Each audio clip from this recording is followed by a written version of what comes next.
People from all over the Arabian Peninsula. He said, we walked into the house, all go one after the other.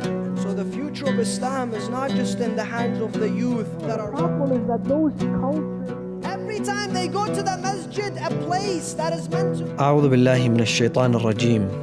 بسم الله الرحمن الرحيم. In an evening like this, and on such an important occasion,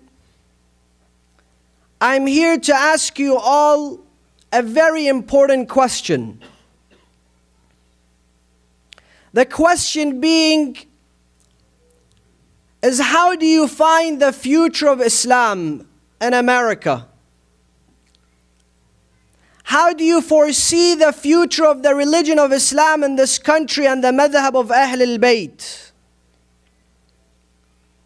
And in response to this particular question, I'm not asking any of you to become fortune tellers or psychics or to foresee an unpredicted future.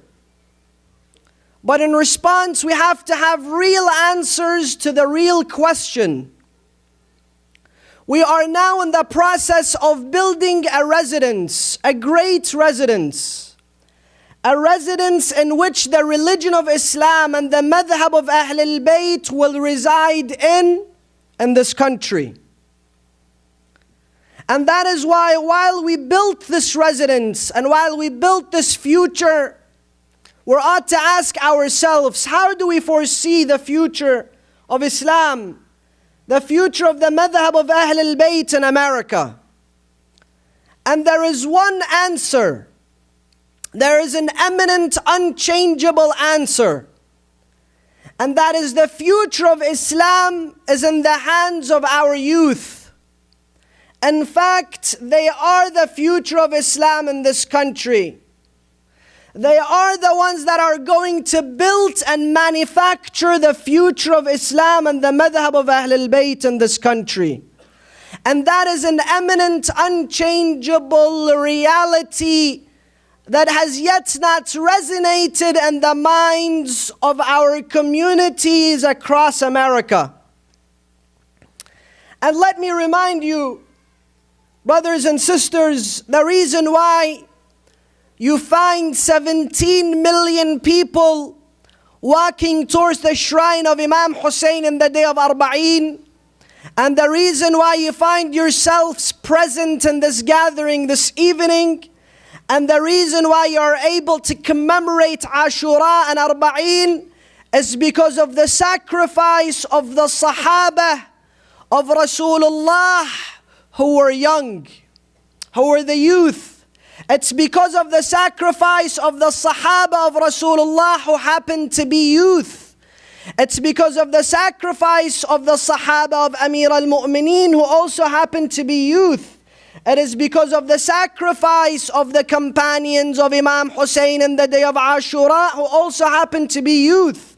It is because of the sacrifice of the companions of Imam Ja'far ibn Muhammad al-Sadiq who also happened to be youth. The companions of Rasulullah, Mus'ab ibn Umair, Ammar ibn Yasir, Abu Dhar al-Ghifari, Miqdad, Bilal, Ali ibn Abi Talib, those individuals were all youth. The ones that stood in battle and they protected Rasulullah, the ones that slept in the bed of Rasulullah, the one that bodyguarded Rasulullah, the one that put their life on the line for Rasulullah, were youth. The companions surrounding Amir al-Mu'mineen wa Mawla al-Muwahhideen Ali ibn Abi Talib salawatullahi alayhi were also youth. And you have to understand that it is not an easy task for us to be able to sit in this majlis after 1,400 years and hear of the legacy of Hussein, hear of the legacy of Hussein and Ali ibn Abi Talib and Imam Hassan and Fatima al-Zahra. If it weren't for the sacrifice of those young men, who if they called themselves Ali, they were killed and prosecuted. Who if they attributed themselves to Ali ibn Abi Talib, they were killed and prosecuted. Who if they visited the shrine of Imam Hussein were killed and prosecuted. Who they had to witness the cursing of Ali ibn Abi Talib for 97 years from every pulpit in the Muslim world, yet they were brave, they were steadfast, they were strong, and they are the ones that passed down the legacy of Ahlul Bayt to us today. And the superstars and the greatest individuals and the day of Ashura on the battlefield in Karbala were youth. Ali al-Akbar, Al-Qasim ibn al-Hasan, Abbas ibn Amir al-Mu'mineen and his brothers. They were all youth. Some of them were even children. Allahu Akbar. A young man comes to Imam Hussein, he can barely carry the sword. He can barely carry the sword. Imam Hussein says to him, go back. You're a child. Return. As soon as he walks out of the tent, he returns holding the hand of his mother. His mother says to him, Ya Aba Abdullah, my son will go before you. Ya Aba Abdullah, I will watch my son become a sacrifice before you do, Ya Hussein. Those are the protectors and the superstars of the message, the children of Sayyida Zainab, the superstars of Ashura. They were all youth. The greatest of the companions of Imam Ja'far ibn Muhammad al-Sadiq were also youth. Aban ibn Taghlib, Muslim, Zurarah, Hisham ibn al-Hakam, they were all youth surrounding Imam al-Sadiq salawatullahi wa salamuhu alayhi. And we would be making a big mistake, a huge mistake, if we think that the future of Islam, securing a bright future for the religion of Islam in this country can be done without the youth, without the Aban, without the Hisham, without the Mus'ab ibn Umair, without the Muhammad ibn Abi Bakr, without the Ali ibn Abi Talibs and the Abu Dhar. And when I say this, I'm not just speaking to the youth sitting in front of me, or the youth who have gone to ziyarah, or the youth who pray regularly, or the youth who are planning to go to Hajj. No, I'm speaking to all the youth, whether religious or non-religious. The future of Islam is in your hands. You see, for the most part, we have created a God for our youth, for ourselves, that's just sitting there like a hawk looking at us. Every time we make a mistake, then his wrath is about to turn into a thunder and a lightning to strike us. A God that's not forgiving. A God that's not tolerant. A God that would not tolerate anybody making any sort of mistake because he has a fire and it's burning and he's waiting to throw every one of us in there. That's not God. Allah subhanahu wa ta'ala is Arhamur Rahimeen. Allah subhanahu wa ta'ala that Islam introduces us to is Kareem. He likes to forgive. He wants to forgive. He does not differentiate between His creation. Whether you are a sinner or you are religious, Allah subhanahu wa ta'ala will be fair and equal. What do I mean? A man goes knocking at the door of Yaqub. The son of Yaqub tells him, my father is busy at the moment. You have to get an appointment and then return. So the man says, I'm hungry, I'm here for food. He says, come back later, we're busy now. Allah subhanahu wa ta'ala says, oh Yaqub, you're about to go on the biggest tribulation and test. He says, why? He says, because a man came knocking at your door for help. You said, get an appointment. A man came for help and he was not given help. You are my reflection on this earth. I don't want my creation to think that's also how I am. I don't want them to think that they need to get an appointment from me. I don't want them to think that if they were to come to my knocking at my door, they would be driven away. That is why Ali ibn Abi Talib, he is even willing to forgive Ibn Muljam. That is why in the day of Ashura, Imam Hussein cries. They say to him, Ya ibn Rasulullah, are you scared? Is that why you're crying? Are you crying for your children? Are you crying for... He says, no, I'm crying for those people. I'm crying for them, the sinners. I'm crying for Shimr. I'm crying for Umar ibn Sa'd. They've put themselves in eternal damnation. I want to help them. I'm crying for them. So Imam Hussein, my brothers and sisters, is the reflection of Allah subhanahu wa ta'ala. So that when he sees the people surrounding him with their swords and their spears, he says, by God, drop your swords and I will do your shafa'ah in the day of judgment. So the future of Islam is not just in the hands of the youth that are always present in the majlis. The future of Islam is not only in the hands of the youth who have gone to Karbala and who have done ziyarah. The future of Islam in this country is in the hand of every youth that wants to be part of the religion of Islam, that wants to take a step towards Allah subhanahu wa ta'ala. And there are many youth today who feel threatened if they were to come forward and say, we want a leadership position. We want to be part of the community because they'll be questioned. They'll be judged.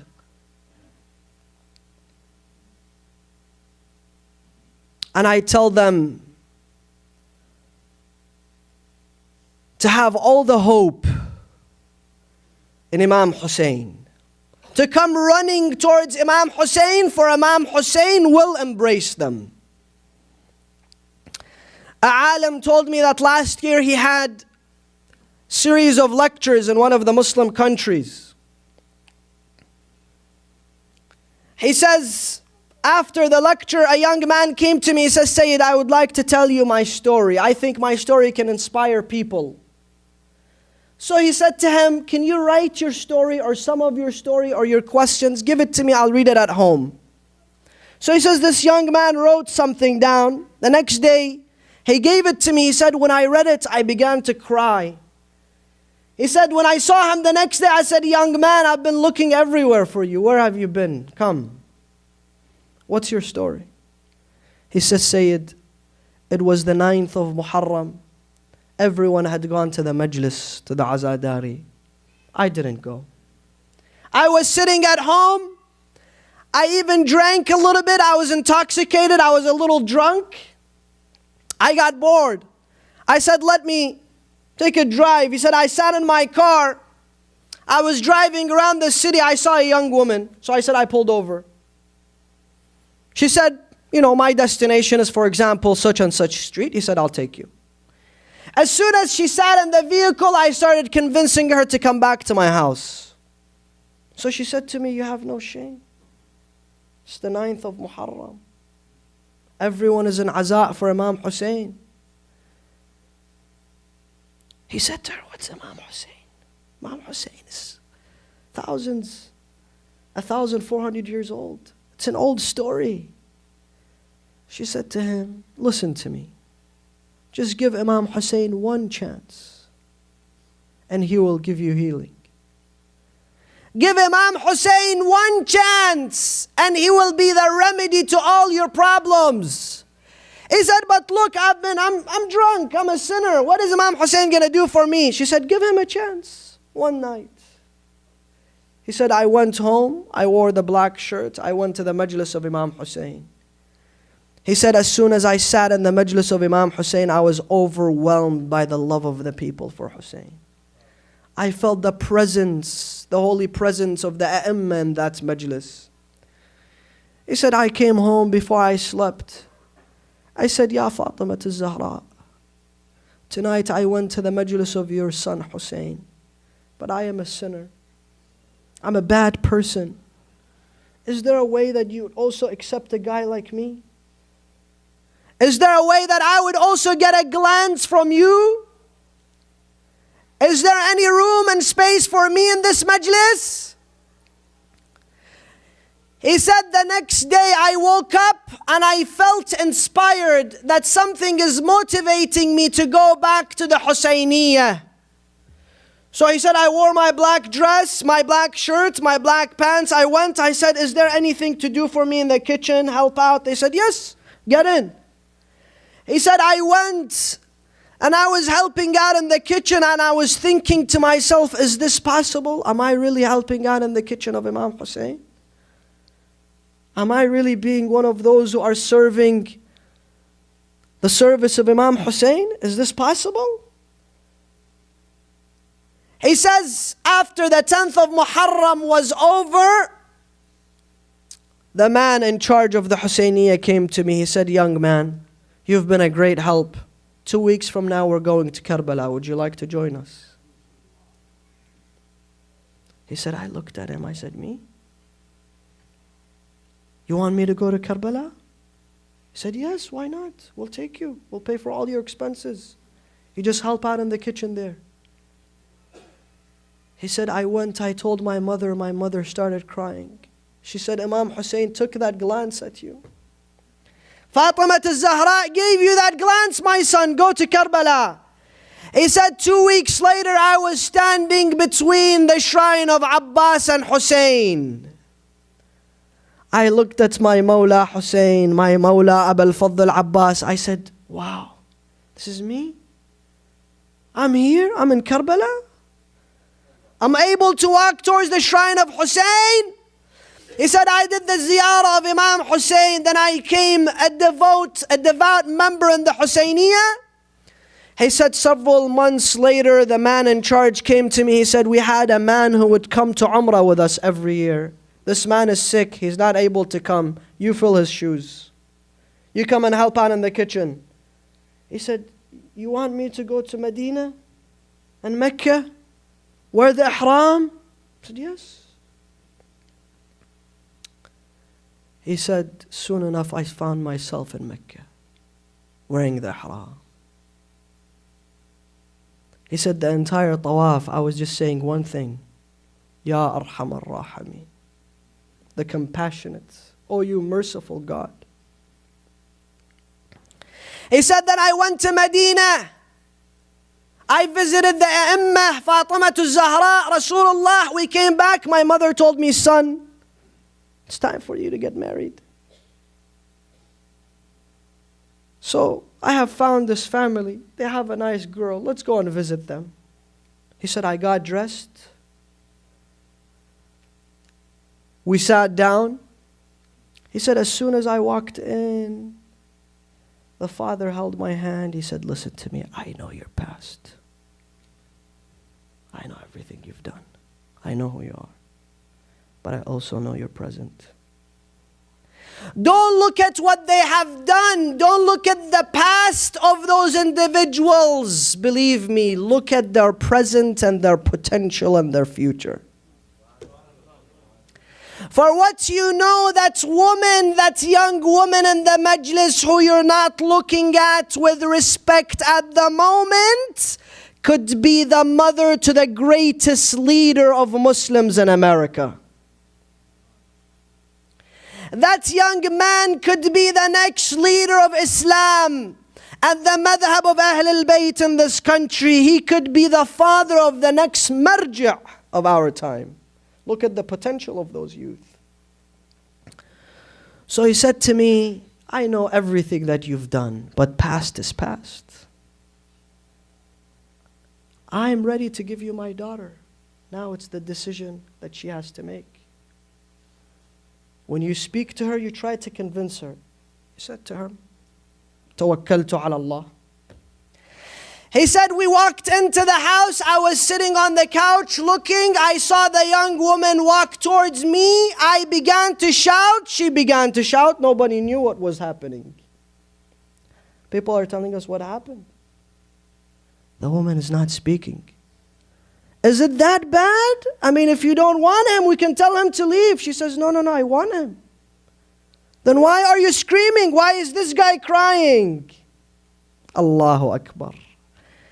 It's that same young woman who sat in the car in the 9th of Muharram, telling him, give Hussein a chance and he will take you by the hand.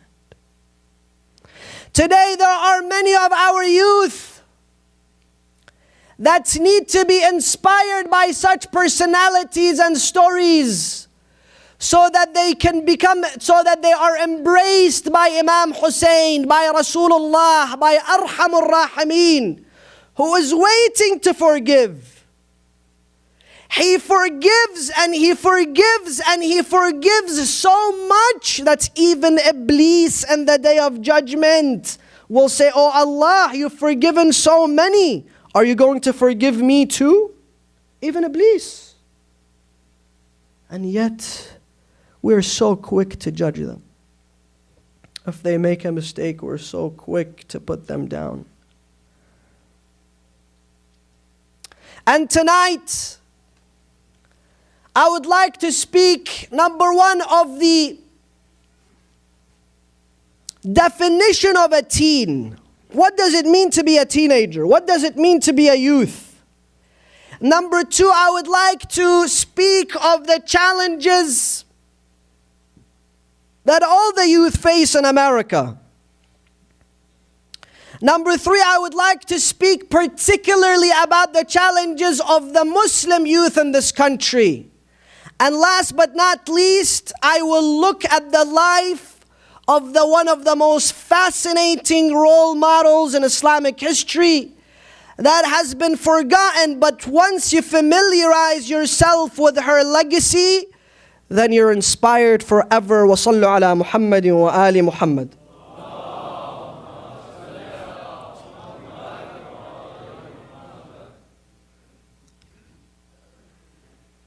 A youth or a teenager is an individual that is constantly going through change.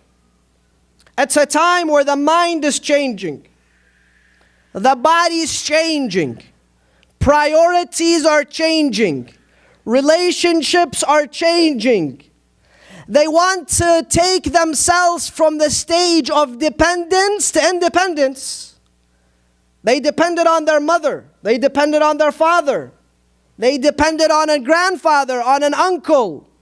Now they want to gain independence, as in they want to work, gain independence. They want to move out of their residence, live alone to gain independence.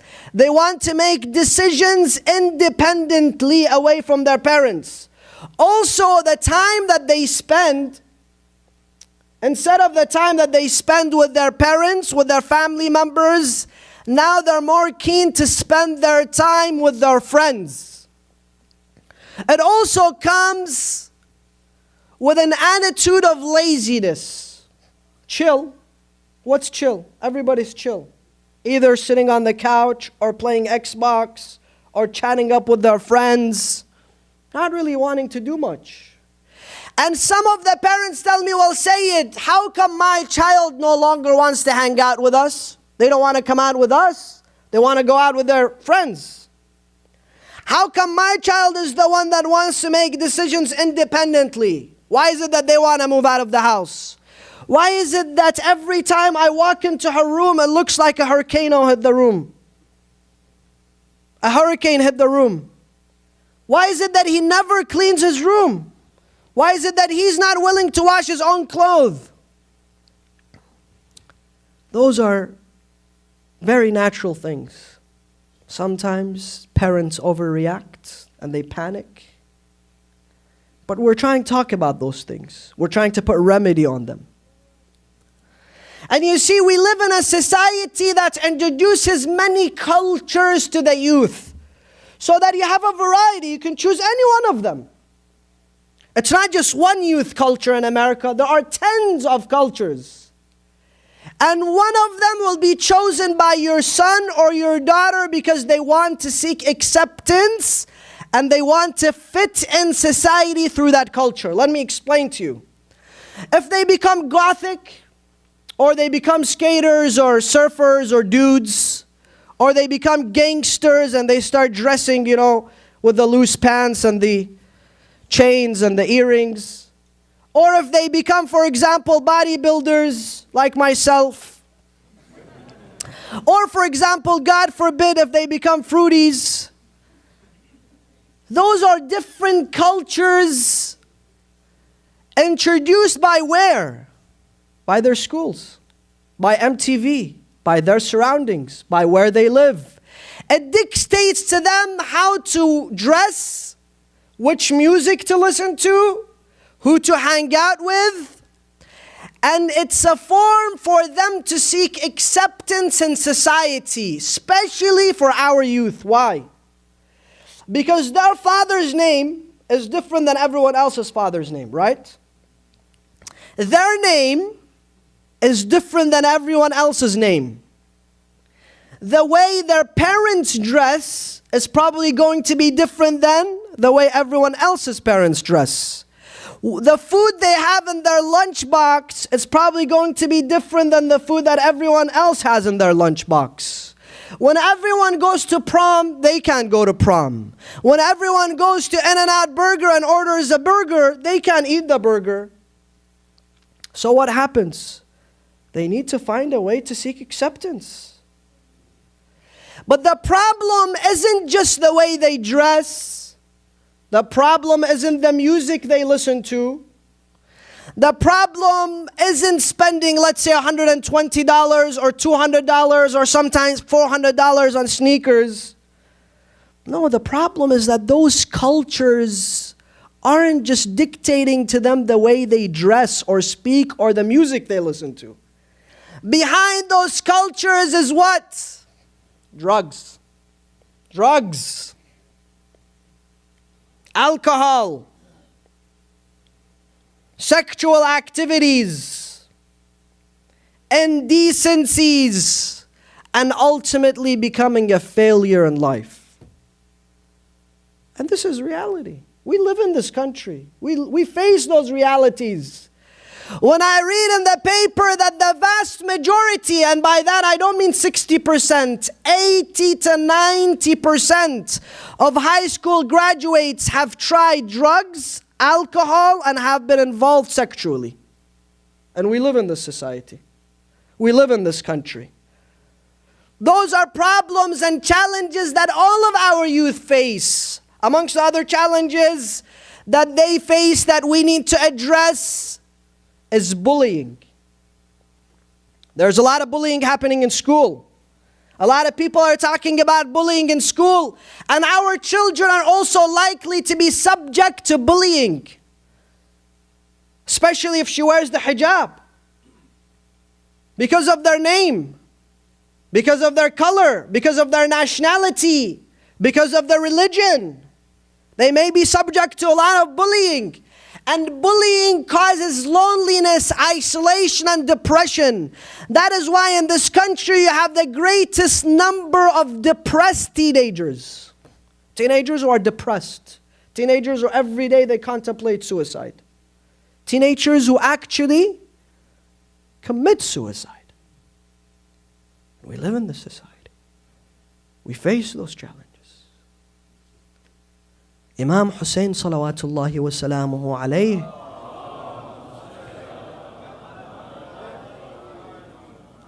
when he embarked on this great journey of change, he said, I am leaving not for the sake of khilafah,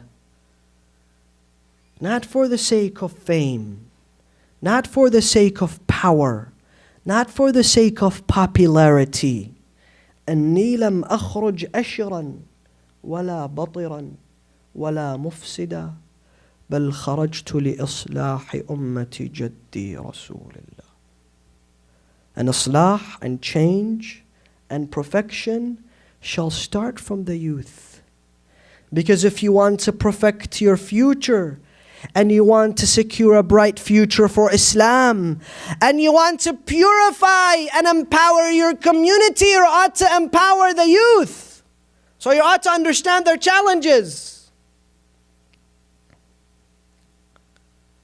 And amongst the greatest of challenges that Muslim youth face, our youth, our brothers, our sisters, our friends, our sons, our daughters, is number one, they live in a society that has more action than talk. So if you go to school, high school, and you secure a good GPA, then you're likely to get into a good school. And once you get into a good school and you graduate from that school, then you're likely to secure a good job. Once you secure a good job, you're likely to make good money. Once you make good money and you have a good credit score, you're likely to be driving a nice car. And you're likely to buy a nice home. Those are all action, it's reality. It's less talk, more action. He knows if I graduate from this school, I'm going to be making this much money, and if I make this much money, I can buy this car. But when they come to the masjid, when they come to the religious affair, it's more talk, more talk. There are many speakers who take this pulpit. They talk, they say great things, but where's the action? I say it's good to give a loan. It's great. Give a free interest loan. But is there anybody in our community who goes to a youth and he says, look, give me your hand. I know you're bright. I know you can start a great business. I know you're the next millionaire in our community. Here's a loan. Go and start your business. I know those individuals have been engaged for more than a year. They can't afford to get married. There isn't anybody in our community who will go to them in secrecy, call them up, tell them, look, I don't want anybody to know. I want you to start a family. Here is the money for it. We tell them backbiting is wrong, but every time they sit on the dinner table, there is backbiting. There is ghibah. Every time they go to the masjid, a place that is meant to purify them, they come home the entire drive. Did you hear about what she said? Did you know that he did this and this? Do you know those people are getting divorced? This people is getting married. This is this person's dowry. This is this person's new home. This is this. They come to the masjid. There is a lot of talk about great character, being humble. But when they want to get involved in the masjid, they find that the people in charge in the masjid are far away from being humble.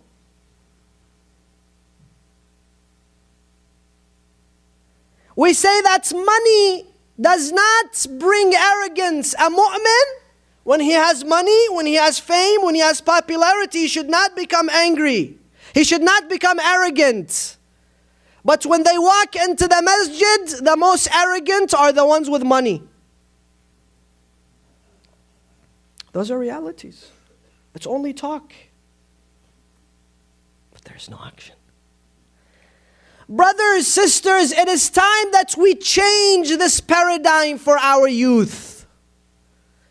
If you want the future of Islam to look bright, if you want to build that foundation for the residence in which the madhab of Ahl al-Bayt is going to reside in America, then make sure that you take those youth by the hand. You guide them. You teach them.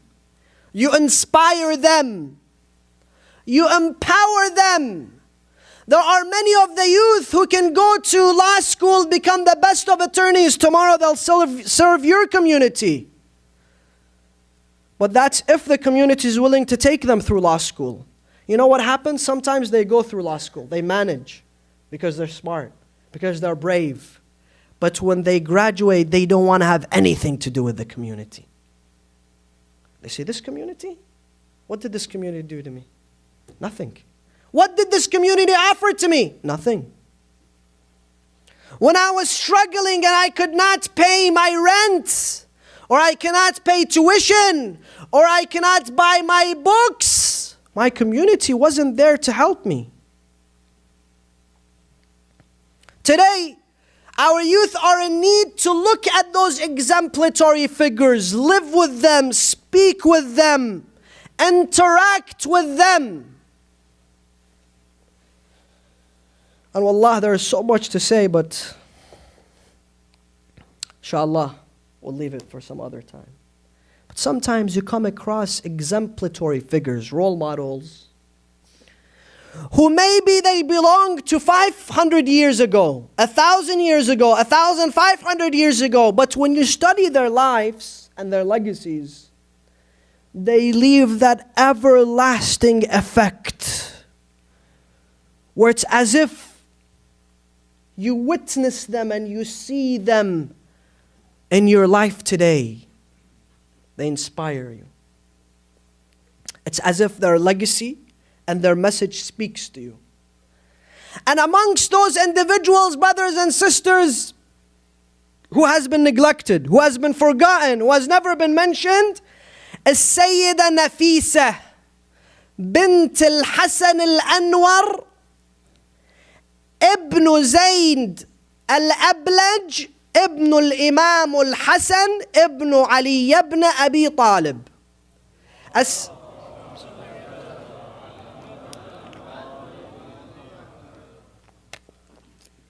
As-Sayyida Nafisa is the granddaughter of Imam al-Hasan. This personality is one of the greatest personalities that you will come across in Islamic history. She was born in the year 145 after the Hijrah in the city of Medina to her father Al-Hasan Al-Anwar. She was the granddaughter of Imam Hassan. When she was born, her father noticed her brilliance. Her father noticed her genius. He would take her at the age 4 and 5 to the masjid. The person leading the prayers would read the Quran. She would come home and she had memorized the Quran she heard. The person from the minbar is speaking the hadith of Rasulullah. She memorizes the hadith. She comes home, she speaks to her mother, to her siblings, to her family of what she's learned in the masjid. At the age 5, her father accompanied her to the class of Imam Ja'far ibn Muhammad al-Sadiq.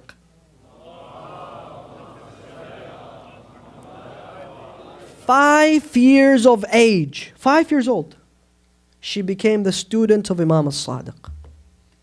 At the age 15, she became the brightest student in his classroom.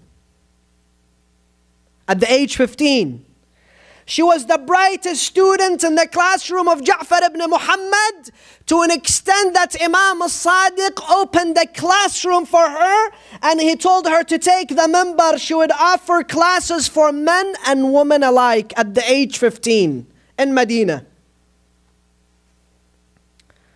People from all over the Arabian Peninsula, Muslim world, were coming to ask for her hand. Her father took her. They stood in front of the grave of Rasulullah. Her father held her and he said, Ya Rasulullah, this is your granddaughter. And I love her. And I know that you also love her. Ya Rasulullah, tell us, who should she marry? And he walked away. The next day after the class, Imam al-Sadiq called on to them. He said, come, today we're going to pay you a visit. When he visited them, he came with his son Ishaq. And he said to her, you're to marry my son Ishaq.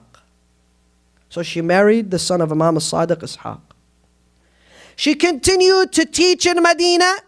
She was the student of Ja'far ibn Muhammad al-Sadiq. She was the student of Imam al-Kadhim.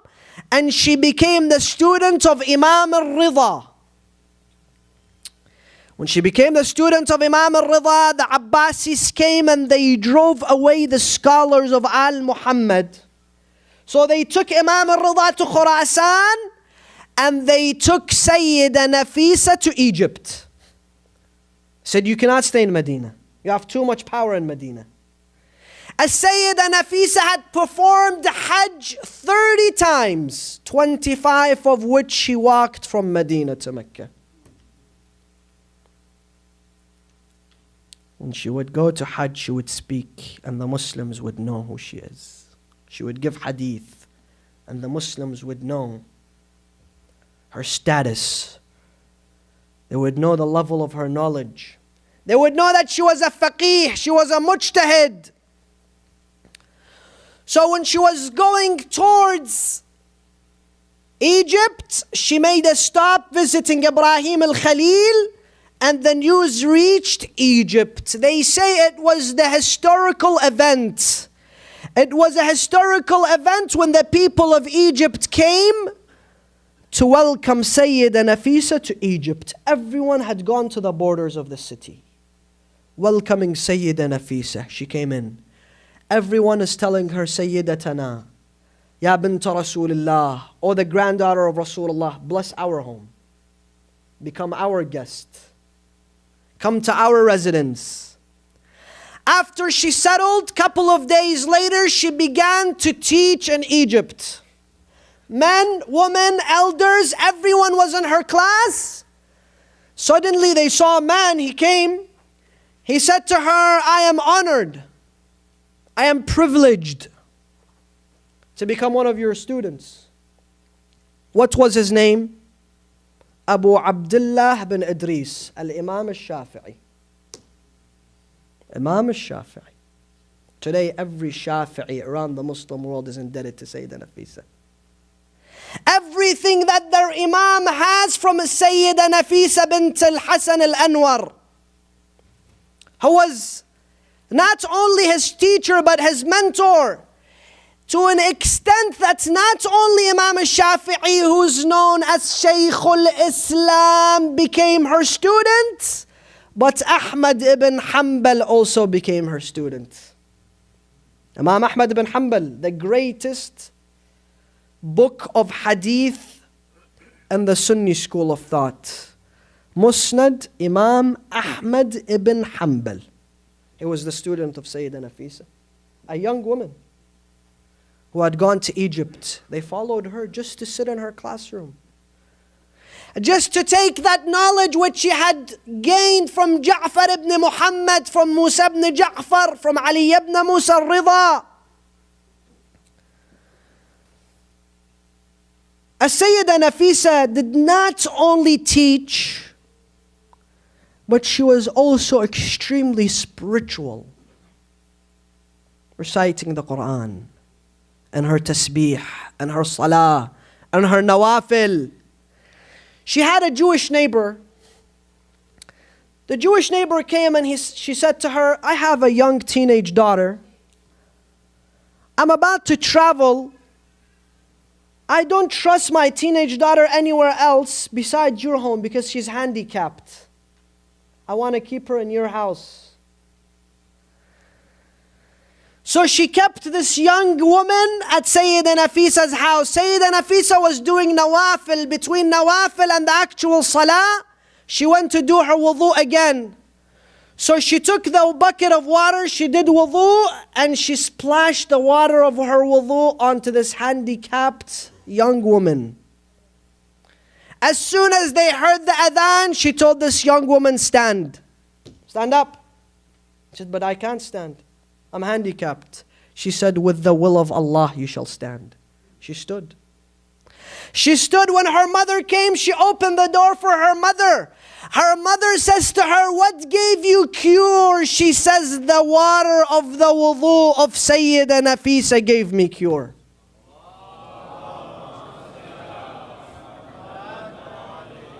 This is history.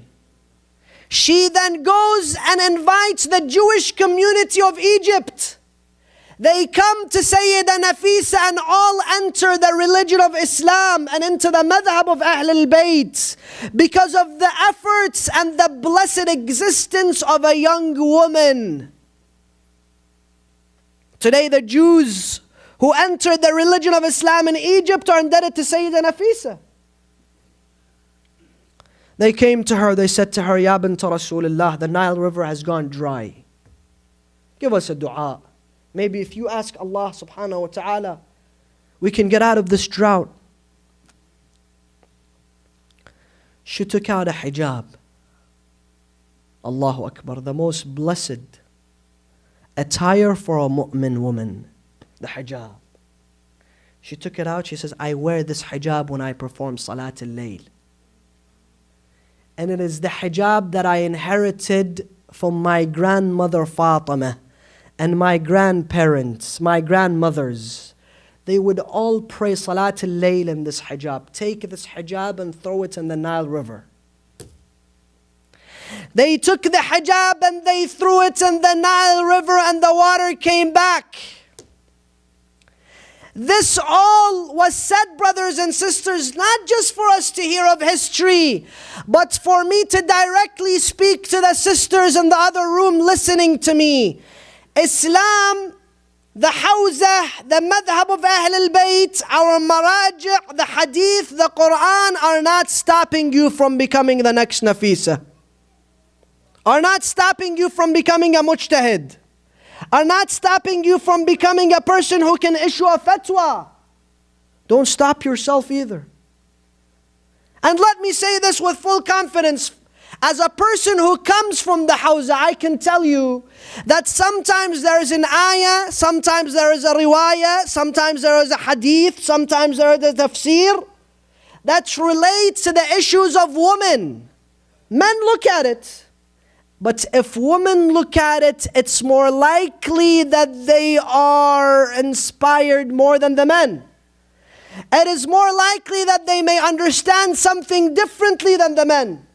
More importantly, if we have a woman that's a faqih, that's an ayatullah, that's a mujtahid, then she can inspire millions of other women. She can inspire the women in our community. But today when we come to our communities, we find that truly, we tell them that men and women are equal, but are they really equal in our communities? The president, a man. The vice president, a man. Treasurer, a man. Secretary, a man. The one who invites the speaker is the man. The one who sits with the speaker is the man. The one who makes the decisions is the man. The one who runs the Islamic center are the men, and the women never have a say. But that's also not because of Islam. That's because you've shied away for so long. You've thought that this is your responsibility. You've drawn this circle and this border around yourself, and you have not yet broken those walls. Break them now. Break them in the night of Arba'een. Wassalamu alaikum wa rahmatullah.